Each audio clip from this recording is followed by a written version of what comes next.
చిన్నప్పుడు నేను అప్పటికి పుట్టిన ఉండను. మా ఫాదర్ ఇక్కడ జాబ్ చేశారు, నాగార్జున సాగర్ ప్రాజెక్ట్. అప్పటి నుంచి మాచర్ల గురించి వింటూనే ఉన్నాను. ఆ తర్వాత నాకు 3 ఏళ్ల వయసులో మా తండ్రి గారు నన్ను ఇక్కడి నుంచి ఈ కోటప్పకొండ గుడికి తీసుకెళ్ళి, తర్వాత 20 సంవత్సరాల క్రితం ఈ జిల్లా ఎస్పీగా చేశారు. 2.5 సంవత్సరాలు చేశాను. నేను చేసిన ఏదైతే టెన్యూర్ ఉందో, కాలం ఉందో, ఆ 2.5 సంవత్సరాలు నా ముందు కానీ నా తర్వాత కానీ ఎవరు చేయలేరు. నా ముందు ఎప్పుడో 25 సంవత్సరాల క్రితం బ్రహ్మానందరెడ్డి సీఎం హయాంలో శ్రీకాంత్ రెడ్డి అనే ఆయన ఎస్పీగా 2.5 సంవత్సరాలు చేస్తే తర్వాత నేను చేశాను. ఉమ్మడి గుంటూరు జిల్లాకి నేను పనిచేశాను. అప్పుడు గుంటూరు జిల్లాలో లేని సమస్య అంటూ లేదు. స్టేట్లో ఏ సమస్య ఉన్నా కానీ ఆ సమస్య గుంటూరులో ఖచ్చితంగా ఉంది. రాయలసీమలో ఉన్నటువంటి ఫ్యాక్షన్ ఉంది, తెలంగాణలో ఉన్నటువంటి నక్సల్ కార్యక్రమాలు ఉండేవి. తర్వాత మనకి గుంటూరు జిల్లాలో చెప్పక్కర్లేదు, ఎస్సీల మీద అత్యాచారాలకి చుండూరు, మరి ఈ ప్రాంతాలన్నీ మీకు తెలిసిందే. మరి కులపరంగా విపరీతమైనటువంటి ఉద్రిక్తతలు ఉన్నటువంటి ప్రాంతం. అట్లనే రౌడీయిజం, గుంటూరు టౌన్లో విపరీతమైన రౌడీయిజం ఉండేది.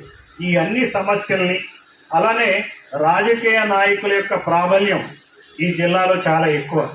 గాలి పీల్చినా గాలి వదిలినా సరే ఈ రాజకీయ నాయకులు వాళ్ళ రాజకీయం తప్పిస్తే, వాళ్ళ స్వలాభాపేక్ష తప్పిస్తే ఇంకోటి ఉండదు. సో అటువంటి గుంటూరు జిల్లాని నేను 2.5 సంవత్సరాలు చేశాను. మరి ఇక్కడ మీకు తెలుసు, ఈ స్థానిక ఎమ్మెల్యే ఈ రోజున బ్రహ్మానందరెడ్డి గెలిచాడు. ఈ బ్రహ్మానందరెడ్డిని కూడా నేనున్నప్పుడు అరెస్ట్ చేశాను.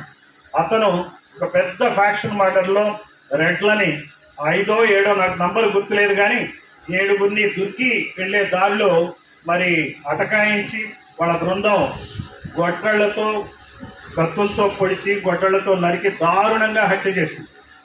అప్పుడు నేను వెంటనే ఇక్కడికి వచ్చా. 3 రోజులు ఉన్నా ఇదే గుళ్ళో, మాచర్ల టౌన్లో. పగలనగా రాత్రనగా నేను పోలీస్ స్టేషన్లోనే కూర్చున్నా. ఎటువంటి శాంతి భద్రతలు విఘాతం కలగకుండా చూసా. నాతో ఉన్నటువంటి పోలీస్ అధికారులు కూడా, నా దగ్గర ఉన్నటువంటి అధికారులు, అన్ని కులాల వాళ్ళు నాతో, నేను టీం వర్క్ చేసేవాడిని. అప్పటికి ఆ రోజుల్లో మీకు తెలుసు ఇక్కడ ఉన్నటువంటి కుల ప్రాబల్యం ఎఫెక్ట్తో ఒక ఎస్సీ అధికారి, ఒక బీసీ అధికారి, రెడ్డి, కమ్మ, కాపు, అన్ని రకాలైనటువంటి అధికారులు ఒక టీం లాగా మేము ఏర్పడి ఈ గుంటూరుని రక్షించాం. గుంటూరు జిల్లాని, పల్నాడు ప్రాంతాన్ని. ఇదే బ్రహ్మానందరెడ్డిని సోలాపూర్లో ఉంటే మా బృందం వెళ్ళి పట్టుకుని వచ్చి అరెస్ట్ చేయడం జరిగింది. ఆ రోజున ఈ బ్రహ్మానందరెడ్డి కేసులోంచి తప్పించుకోవడానికి నిమ్స్ హాస్పిటల్లో ఆయన ఎలివి సృష్టించుకున్నాడు. అయినప్పటికీ కూడా కాన్స్పిరసీ కింద అతన్ని బుక్ చేశాను. ఇక్కడ లేనిది స్వేచ్ఛ, ఇక్కడ లేనిది సమానత్వం. రాజ్యాంగం చెప్పేది అదే. మనకి స్వేచ్ఛ లేదు, ఇక్కడ బహుజనులకు స్వేచ్ఛ లేదు, వాళ్ళ జీవితాలను వాళ్ళు నడుపుకునేటువంటి పరిస్థితి లేదు. కాబట్టి మనం స్వేచ్ఛ, సమానత్వం, మనకి అధికారంలో ఏ రకమైనటువంటి పాత్ర లేదు. మనం ఇంకా ఏదో పతితులార భ్రష్టులార బాధా సర్పదష్టులార అన్నట్టు కడు కీనులార దీనులార అని ఇలా ఉంది మన పరిస్థితి.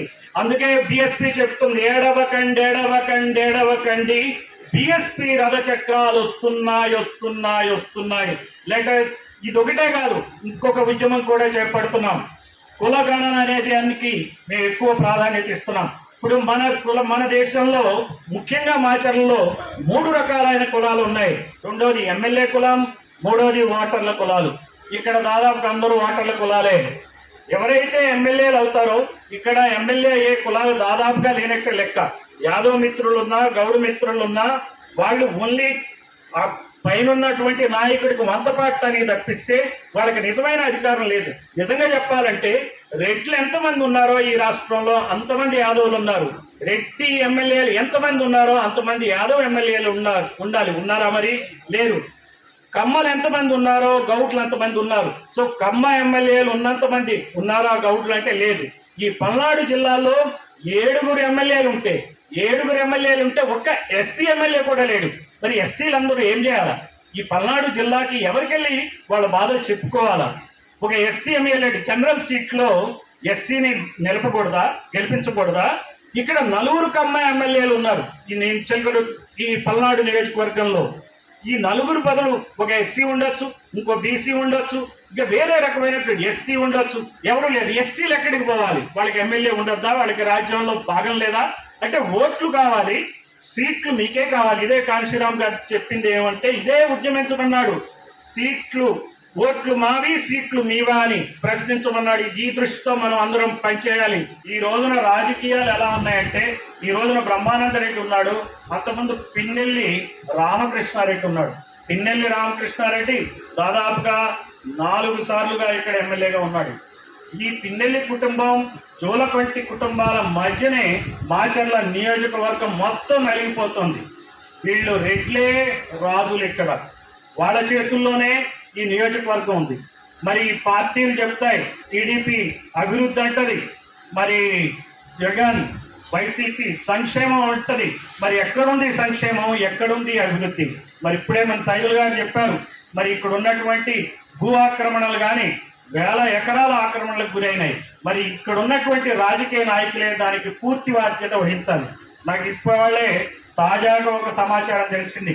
అటు పిన్నెల్లి వర్గం, ఇటు జోలకంటి వర్గం ఇద్దరూ కలిపి మీటింగులు పెట్టుకుంటున్నారు.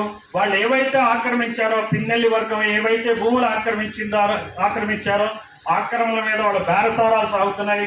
100 కోట్లకో 200 కోట్లకో ఒప్పందం కుదుర్చుకుని పైన ఈ రెడ్లు కలిసి మిగిలిన బీసీలని, ఎస్సీలని, ఎస్టీలని, మైనారిటీలని వంచడానికి రెడీగా ఉన్నారని చెప్పి ఈరోజు నాకు పొద్దున సమాచారం అందింది. రాష్ట్రం శాఖ మేము ఒక బీసీ కులగడం గురించి డిమాండ్ చేస్తున్నాం. దాని గురించి ఆగస్టు 20 నుంచి ప్రత్యేకమైనటువంటి రౌండ్ టేబుల్ కాన్ఫరెన్స్ నిర్వహిస్తాం. అట్లానే బహుజన్ నాయకుడు మహాపురుషుడు అనేటువంటి పెరియార్ పుట్టినరోజు నాడు సెప్టెంబర్ 17న పెద్ద ధర్నా చేపడతాం విజయవాడలో. అందువల్ల కులగణన అనేది ముఖ్యంగా చూస్తాం. ఎమ్మెల్యేల కులగణన ఏదైతే ఉందో మీకు ఇందాక చెప్పినట్టు ఎమ్మెల్యేల కులగణన తీస్తే ఓన్లీ 2 కులాలే అత్యధికంగా ఉన్నారు కాబట్టి మా లెక్కలు తెలిస్తే ఖచ్చితంగా మా కులాలు ఒక్కొక్కటి బీసీ కులాలు 131 ఉంటే 131 కులాల్లో ఇప్పటికి 15-16 కులాల నుంచి ఎమ్మెల్యేలు తప్పిస్తే మిగిలిన వాళ్ళు కాలా. అంటే దాదాపుగా 100 కులాలు అసెంబ్లీ మెట్లెక్కల. మన రాష్ట్రంలో 242 కులాలు ఉన్నాయి. ఈ 242 కులాల్లో ఇంతవరకు అసెంబ్లీ గడప ఎక్కింది 30 కులాలే. అంటే 200 కులాలు ఇంతవరకు అసెంబ్లీ గడప ఎక్కల. అసెంబ్లీ గడప ఎక్కనప్పుడు మనం పాలకులం కాదు, మనం పాలితులమే. అంటే అసెంబ్లీలో ఎవరుంటే ఏంటి, బ్రిటిష్ వాడు ఉంటే ఏంటి, లేకపోతే ముస్లిం కింగ్ ఉంటే ఏంటి, వీళ్ళు ఉంటే ఏంటి, మన పాత్ర లేని అసెంబ్లీలో మనకి ఎలా న్యాయం జరుగుతుంది? ఇవన్నీ ఆలోచించాలా. వాళ్ళు ఇచ్చే వెళ్ళిపోయాడు ఎప్పుడు ఇక్కడ ఉన్న శత్రువుల నుంచే, ఇక్కడ మన సంపద దోస్తున్నటువంటి ఈ కులాల నుంచే ఎప్పుడైతే మనకి రక్షణ దొరుకుతుందో అప్పుడే నిజమైన స్వాతంత్రం వస్తుంది. అందుకే బహుజన్ సమాజ్ పార్టీ అంటే బి అంటే బీసీలు మైనారిటీలు, ఎస్ అంటే ఎస్సీలు ఎస్టీలు, పి అంటే పేదలు.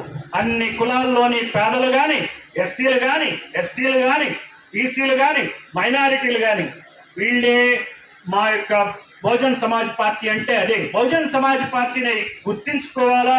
ఈ బహుజన్ సమాజ్ పార్టీని మనం ఎప్పుడైతే దృష్టిలో పెట్టుకుంటామో అప్పుడే మనకి ఈ రకమైనటువంటి రక్షణ దొరుకుతుంది. ఈరోజు ఇంతకే పరంజ్యోతి గారు ఒక మాట చెప్పారు.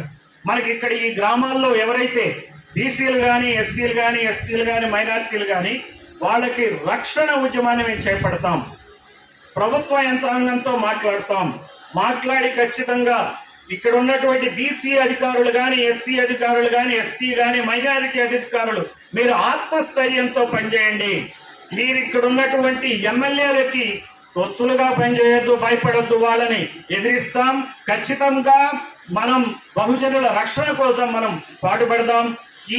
వీళ్ళు ప్రభుత్వ యంత్రాంగం, అటు పోలీసు, ఇటు రెవెన్యూ ఇటువంటి సమస్యాత్మక గ్రామాలని పర్యటించాలి, శాంతి సంఘాలని ఏర్పాటు చేయాలి. మా బిఎస్పీ యొక్క నాయకుల యొక్క తోడ్పాటు తీసుకొని మేము సహకారం అందిస్తాం. మాకు ఫ్యాక్షన్లు వద్దు, మాకు కావాల్సింది బీసీలకు రక్షణ, ఎస్సీలకు రక్షణ, ఎస్టీలకు రక్షణ, మైనారిటీలకు రక్షణ. చూడండి మీరు వినుకొండలో కూడా ఏమైందో, మైనారిటీ సోదరుడు హత్యకు గురయ్యాడు, ఇంకో సోదరుడు హత్య చేశాడు. ఈ రెండు కూడా మైనారిటీల్లో 2 ఫ్యాక్షన్స్ని ఆ 2 పార్టీలు వినుకొండలో నిర్వహించాయి. ఎప్పుడైతే ఈ చంపిన వ్యక్తి తన మీద దాడి జరిగినప్పుడు తనకి ఆ రోజునున్నటువంటి ప్రభుత్వం కానీ పోలీస్ కానీ సహాయం చేయకపోయేటప్పటికీ ప్రభుత్వం మానంగానే అతను కక్ష తీర్చుకున్నాడు. టీడీపీ బ్యానర్ కింద దాడి చేశాడు. ఆ రకంగా వీళ్ళు ఏం చేస్తున్నారంటే ముస్లింలని వినుకొండలో విడగొడుతున్నారు. ఇలా ప్రతి చోట విడగొట్టే సిద్ధాంతమే. వీళ్ళ క్యాడర్ని మెయింటైన్ చేసుకోవాలి. అభివృద్ధి అనేది బూటకం అనే మాచర్లను చూస్తే తెలుస్తుంది. గ్రామాల్లో అటు జంగమేశ్వరపాడు కానీ, రాయవరం కానీ, మరి గుళ్ళపల్లి కానీ, ఇంకే ప్రాంతమైనా చూసుకోండి, మన బహుజనుల్లోనే వీళ్ళు వర్గాలు సృష్టిస్తారు. యాదవుల్లో 2 ఫ్యాక్షన్స్ని రెడ్లు నిర్వహిస్తున్నారు. పెరికల్లో 2 గ్రూపుల్ని ఈ రెడ్లు నిర్వహిస్తున్నారు. అట్లానే ఎస్సీలో కూడా 2 ఫ్యాక్షన్ చేసి వీళ్ళు ఇక్కడ రాజకీయాలు చేస్తున్నారు. మొన్న వైసీపీ పాలనలో మరి యాదవుల్ని చంపారు. జంగమేశ్వరపాడు ప్రాంతంలో వెళ్ళగొట్టారు. ఈ జంగమేశ్వరపాడులో యాదవుల్ని చంపి వెళ్ళగొట్టినటువంటి జగన్మోహన్ రెడ్డి ఈ రోజున ఏం చేస్తున్నాడు? అఖిలేష్ యాదవ్ను కలుస్తున్నాడు. చూడండి, అంటే ఇక్కడ యాదవుల్ని చంపాలా, అక్కడ అఖిలేష్ యాదవ్ని కలవాలా. ఇక్కడ గ్రామాల్లోకి వచ్చి జగన్మోహన్ రెడ్డి ఆన్సర్ ఇవ్వాలి. ఎందుకు ఇక్కడ యాదవ్ని చంపారు? నువ్వేం చేశావు? చీఫ్ మినిస్టర్గా 5 సంవత్సరాలు ఉండి యాదవుల్ని ఎందుకు కలపలా? నువ్వు అఖిలేష్ యాదవ్ని ఎందుకు కలుస్తున్నావు? ఇది ప్రశ్నించే వాళ్ళే లేరు. ఇలా ప్రతి పార్టీ కూడా ఇదే పని చేస్తుంది. మరి దీనికి జోలకంటి బ్రహ్మానంద రెడ్డి ఏం ఆన్సర్ ఇస్తాడో చూడాలి. మీరు ఎందుకు యాదవులను చీల్చుతున్నారు? మీరెందుకు పెరికల్ని చీల్చుతున్నారు? మీరెందుకు వడ్డర్లను చీల్చుతున్నారు? మీరెందుకు ఎస్సీలను చీల్చుతున్నారు? ఎందుకంటే విభజించు పాలించు అనే సిద్ధాంతం బ్రిటిష్ వాడు నేర్పలా. ఇది మన కుల వ్యవస్థే నేర్పింది. ఒక గ్రామాన్ని కులాల వారీగా విభజించింది. అదే అంబేద్కర్ చెప్పే మాట అదే. కుల నిర్మూలన అనే ఒక పెద్ద డాక్యుమెంట్ చదవాలి, చదివితే కానీ తెలియదు. ఆ డాక్యుమెంట్లో చెప్పింది ఏంటంటే, అంబేద్కర్ గారు చెప్పింది ఇదే విషయం.